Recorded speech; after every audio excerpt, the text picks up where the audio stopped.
안녕하세요. 저는 이번 실행연구를 발표하게 된 교사 김영범이고요. 제가 발표할 주제는 초등학교 교육과정에서 비판적 관점의 소비자 교육을 위한 메타버스를 활용한 교사학습 모델 개발입니다. 자, 목차는 다음과 같고요. 연구 배경부터 설명드리도록 하겠습니다. 4차 산업혁명 시대가 도래하면서 소비자는 기존의 전통적 가치에 근거한 구매를 하지 않고 자신의 좋아하는 선호도에 따라서 능동적으로 선택을 하는 시대가 도래하게 되었습니다. 그러니까 능동적인 생산 모습으로 변모하게 되었는데, 그래서 우리가 많이 들을 수 있는 프로슈머라든지 크라이슈머, 팬심을 나타내는 팬슈머까지 다양한 용어가 나오고 있습니다. 그래서 이러한 사회적 환경에 맞게 소비자 교육 역시 변모할 필요가 있는데요. 아래 있는 그림처럼 우리들은 친환경 소비를 위해서 친환경 자동차를 구매하기도 하고, 그리고 또는 우리 어른들이 좋아하는 장난감을 더 이상 어린이들뿐만 아니라 구매하기 위해서 전통적과는 다른 소비를 보이고 있는 형태를 상징하는 그림을 저희가 살펴볼 수 있습니다. 그래서 우리나라에서는 현행 소비자 기본법에서 소비자 능력 향상 제14조에서 소비자 교육이 학교 교육에서 특히 다른 사회적 집단하고 연계해서 교육적 효과를 높이기 위해서 노력을 해야 된다고 제시가 되어 있습니다. 그리고 또 소비자 교육을 ICT 매체를 활용할 때 더 효과적이었다는 기존의 연구 결과가 있었기 때문에 이러한 배경에서 제가 연구 문제를 만들었습니다.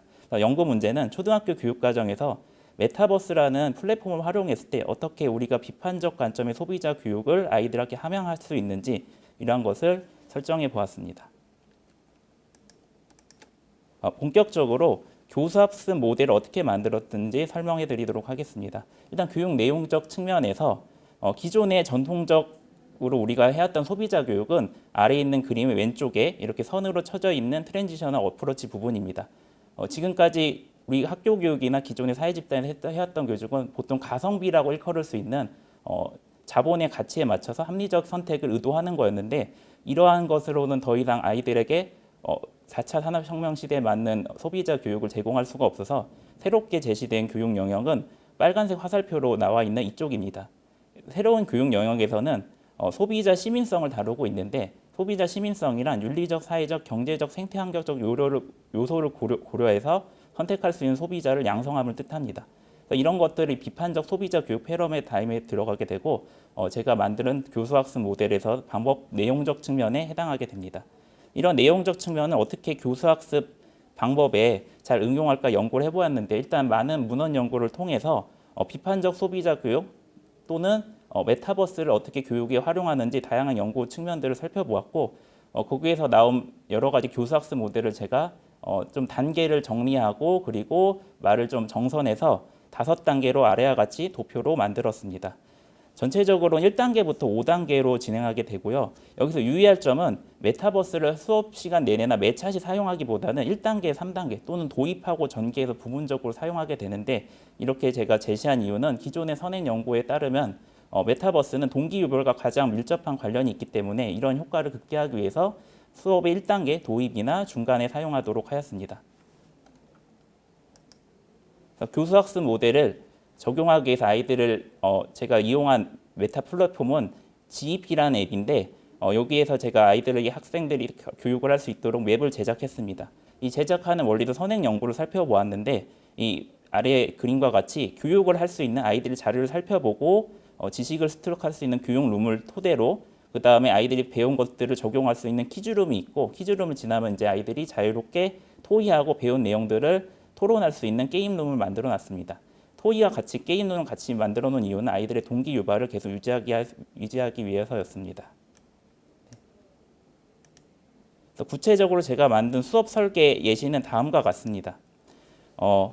수업 설계는 총 8차시로 했는데, 선생님들께서 수업 시간 아이들한테 적절히 도입할 수 있도록 학습 내용은 제가 수업 3단계에 맞춰서 도입, 전개, 정리를 매차시 정리해서 놓았고요. 좀 유의할 점은 메타버스만 쓰는 것뿐만 아니라 여기 보면 2차실은 플러그인 활동이 있어요. 꼭 아이들이 ICT 기기만 쓰지 않고 정리나 마무리 단계에서는 교실 밖에 나가서 초등학교 학생의 학습 단계에 맞게 좀 조작하고 실제로 적용할 수 있는 것으로 수업 내용을 구성했습니다. 그래서 이런 식으로 8차시로 구성을 했는데요. 자세한 내용은 수업 링크를 통해서 다 확인할 수 있을 것 같습니다. 그래서 저는 8차시 수업을 진행했고요. 수업 결과및 분석을 말씀드리도록 하겠습니다. 수업에 참여한 학생들은 제가 지도하고 있는 3학년 학생들이었는데 수업이 끝나는 아이들한테 총 2가지 질문을 물어봤습니다. 2가지 질문은 질적 질문이 기본에서 방구조화된 질문으로 구성했고요. 첫 번째 질문은 메타버스를 활용한 수업 방법에 대해서 어떻게 생각하나요? 라고 물어보면서 수업 내용에 대해서 질문을 던졌고요. 두 번째 질문은 소비자 교육을 배우면서 어떠한 생각이 들었나요? 하면서 비판적 관점의 소비자 교육 내용이 과연 잘 전달되었는지 이런 것을 측정하려고 시도하였습니다. 그리고 아이들에게 설문지를 배포하고 방금 말씀드린 2가지 질문을 획득하였는데 이러한 것들은 질적 연구 데이터 분석의 단계에 맞춰서 반복적으로 연구자가 읽으면서 공통된 단어 어구를 중심으로 15개의 주제를 만들었고 이 주제들 간의 연관관계를 살펴서 범주화된 아이디어를 만들었습니다. 이렇게 마지막으로 생성된 범주는 최종적으로 총 10개였습니다. 수업 결과 및 분석을 말씀드리겠습니다. 말씀드린 데 첫 번째 질문에 관련된 수업 결과 및 분석인데요. 메타버스 교육 방법에 대해서 아이들이 어떻게 생각하고 있는지 범주를 1등부터 5등까지 나열했고 총 계량적으로 측정하기 위해서 가장 많이 나온 범주부터 차례대로 말씀을 드리면 첫 번째는 게임을 통한 학습이 재미있었다는 의견이 있었고 두 번째는 새로운 방법이었다. 기존의 교실에서 볼 수 없는 방법이어서 좀 재밌었다. 이런 의견들이 있었고요. 세 번째는 친구와 협동을 할 수 있었다. 이런 의견도 있었고 그리고 메타버스를 이용하다 보니까 캐릭터를 꾸미는 것 아이들이 굉장히 인상적이었나 봐요. 그래서 캐릭터를 꾸미는 것조차 아이들이 신기하게 생각한 걸 알 수 있고요. 마지막으로 이런 과정이 재미도 있지만은 배움을 인식하고 있었던 아이들 또한 있었던 것을 발견할 수 있습니다. 다음으로는 소비자 교육 내용이 아이들이 잘 전달되었는지 확인하기 위한 결과입니다. 범주는 역시 계량적으로 1등부터 5등까지 제가 측정을 했고요. 가장 많았던 거는 지구와 환경에 대한 관심이었습니다. 이런 관심이 많이 나왔던 이유는 비판적 소비자 교육 자체가 약간 환경 보호나 친환경 이런 주제를 많이 담고 있기 때문에 첫 번째 범주가 이것이 나온 것을 봐서는 교육 내용이 잘 전달되었다고 생각할 수 있었고요. 두 번째 플로깅 활동은 아까 말씀드린 대로 제가 ICT 활동만 한 게 아니라 아이들이 다양한 교실 밖 활동도 했는데 이런 것들이 아이들이 잘 인식하고 있었던 것 또한 알 수 있었습니다. 세 번째는 소비자 교육과 소비 생활에 대해서 아이들이 사실 3학년 치고는 소비자나 소비자 교육에 대해서 어려운 단어라고 생각할 수 있지만은 교육 내용이 잘 전달돼서 이러한 답변을 할 수 있다는 걸 발견할 수 있고요. 그리고 네 번째는 아이들이 성취감, 교훈을 얻었다 이렇게 답변한 아이들이 있었어요. 성취감도 얻을 수 있었고 재활용을 통해서 자원 관리에 이런 것들도 배웠다는 것을 알 수가 있습니다. 제가 이러한 연구 결과를 토대로 생각한 연구 결론은 다음과 같습니다. 첫 번째는 가장 중요한 사실은 기존에 많았던 메타버스나 소비자 교육에 대한 연구 결과가 일치한다는 거였습니다. 저의 연구하고 일치하는 결과를 발견할 수 있었는데요. 이런 걸 토대로 메타버스 이용한다고 해도 기존의 교육적 가치가 그대로 유지되면 알 수가 있었고요. 그리고 이건 약간 메타버스의 특징적인 건데요. 메타버스를 새로운 교육 방법이라고 인식해서 아이들이 캐릭터를 꾸미게 되는 과정에 흥미를 갖고 있었다. 이런 것들을 토대로 메타버스만의 교육적 효과가 있음을 또한 발견할 수 있었습니다. 그다음 교육 내용 질문 차원에 대해서 아이들이 과연 잘 전달되었을까 좀 호기심이 있었는데 다행히 기존의 연구 결과와 마찬가지로 학생들 아까 성취감을 비롯한 답변을 토대로 내적 동기 유발이 이루어지고 있었음을 발견할 수 있었습니다. 마지막으로 또한 연구자가 의도한 비판적 가점의 소비자 교육 역시 학습자들이 잘 성취했음을 답변을 통해서 발견할 수 있었습니다. 그럼 지금까지의 저의 연구가 어떠한 함의를 지니고 있는가 말씀을 드리면은 일단 첫 번째로 아쉬운 부분이 있어요. 제가 질적 연구를 했기 때문에 양적 연구에 대해서는 구체적으로 조금 더 논의가 있어야 되겠다는 생각이 들었고요.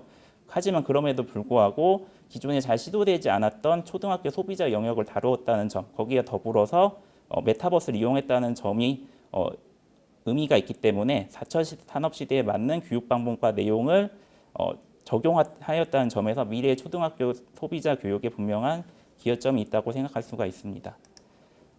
끝으로 제가 지금까지 연구하고 결과를 정리하면서 느꼈던 저의 성찰을 말씀드리면은 일단은 많은 문헌 연구를 하다 보니까 교사를 넘어서 연구자로서 역량을 개발할 수 있는데 나름 좀 좋았던 계기가 된 것 같고요. 두 번째로는 학생들을 제가 수업을 준비하기 위해서 기존의 수업보다 많은 공을 들이고 여러 가지 스마트 장비를 준비하다 보니까 좀 힘든 점은 있었지만 약간 초임교사 시절의 열정을 좀 기억할 수 있도록 했던 마음이 있어서 성취감 역시 저 또한 얻을 수 있었습니다.